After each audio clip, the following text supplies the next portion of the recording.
I'm currently in this space where everything is shifted internally and the outside is catching up in like every dimension of my life. That is true. And when I said that I wanted to practice surrender, this is it. This is the opportunity that life has presented to me in which I can do that.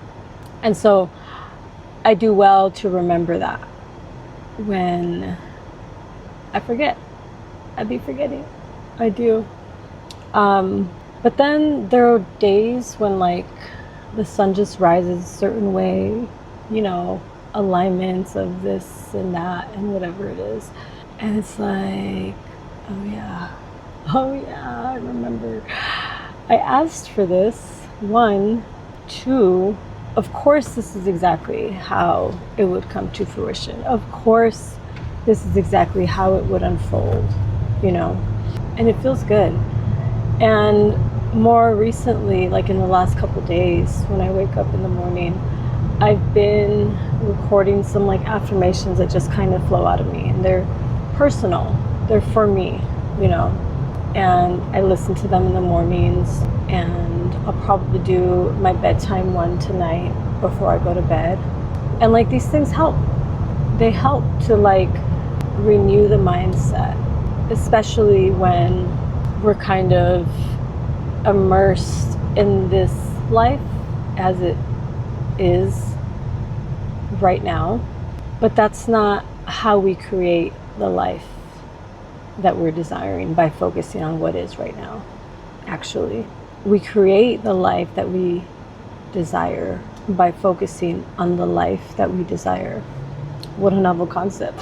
And it's like all of these details about reality as it is right now are actually just an effect, a result of the time that came before that, and a manifestation, if you will, of moments prior, of energy prior.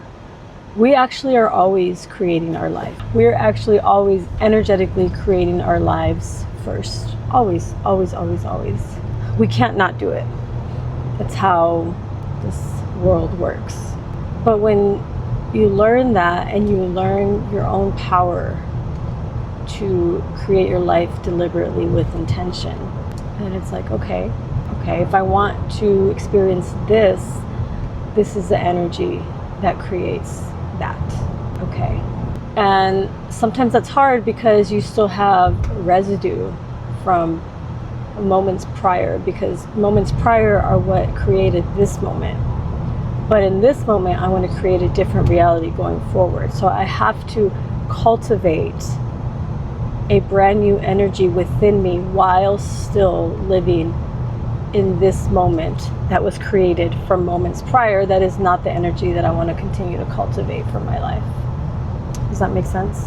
So like if you have had a rough few years, months, days, weeks, whatever it is, and from that energy, it just kind of creates a vicious cycle sometimes. I'm not gonna lie, it's hard to get out of that.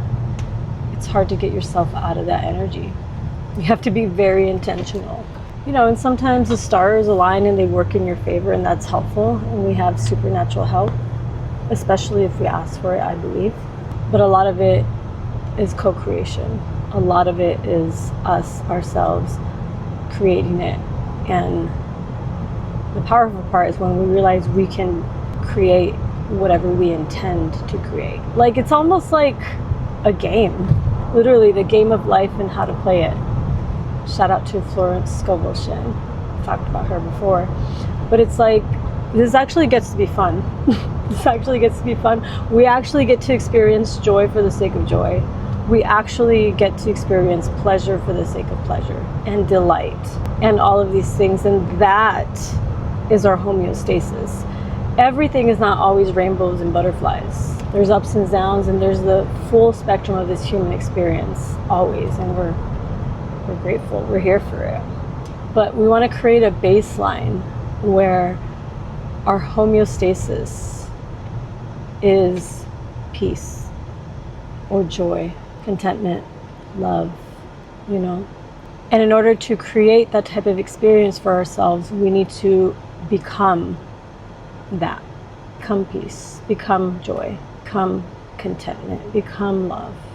Is it possible? Absolutely. Can it be difficult to become abundance when you're living in a reality that is a result of scarcity mindset? That can be difficult, yes. Because you have to choose to believe and move forward, like actually believe, not just pretend that you believe and say words that don't feel true to you or your body, you know. And when faced with things that seem like obstacles or like the opposite of the direction of what you want to create, just notice it. Just notice it and remember still who you are, even though that may be true. You may be experiencing this thing right now. Yep, that's true. And yet, I am abundant because I was created so.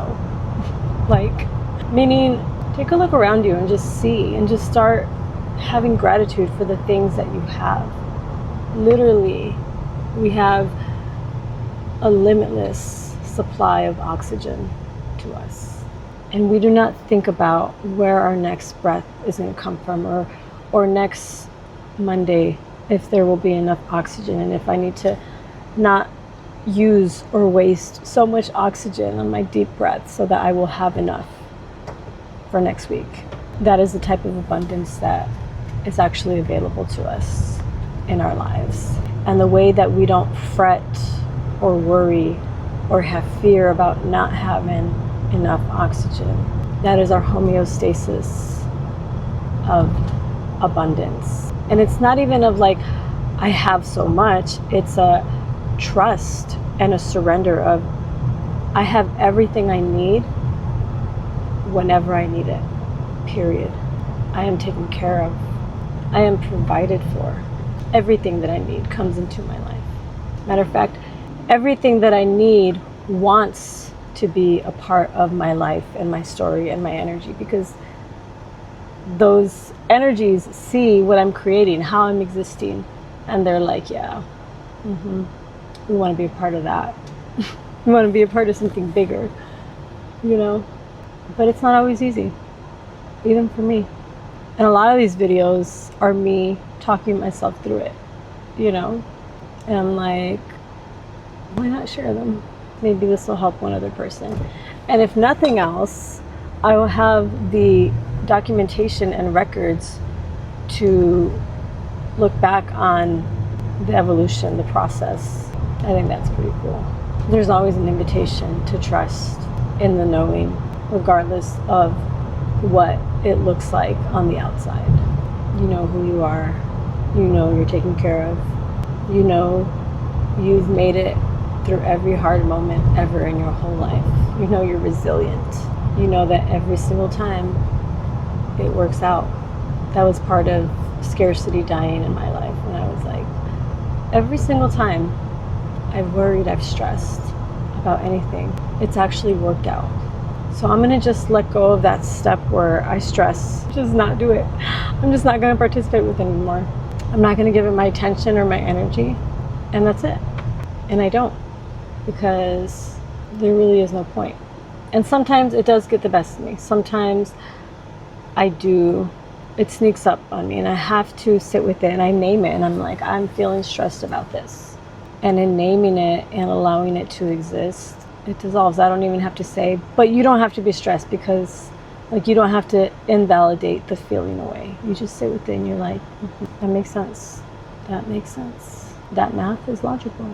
And then go back to choosing the reality that I get to create my life. And I get to decide whether or not I let something worry me. And I don't, because I know that in order for me to create the life that I want to live inside of, I need to become that energy. I need to exist as that energy. And that's difficult in the transition process because, again, we're living in a reality that's still one foot in the other life. But that continuity of the energy matters. We might not do it unwaveringly But we get better at it. We get closer at it. It's practice. It's life experience. And we're called to it.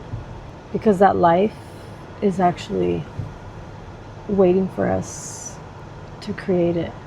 And it's also our birthright. Otherwise, we wouldn't long for it so deeply. We know we were created for this. And now is the time.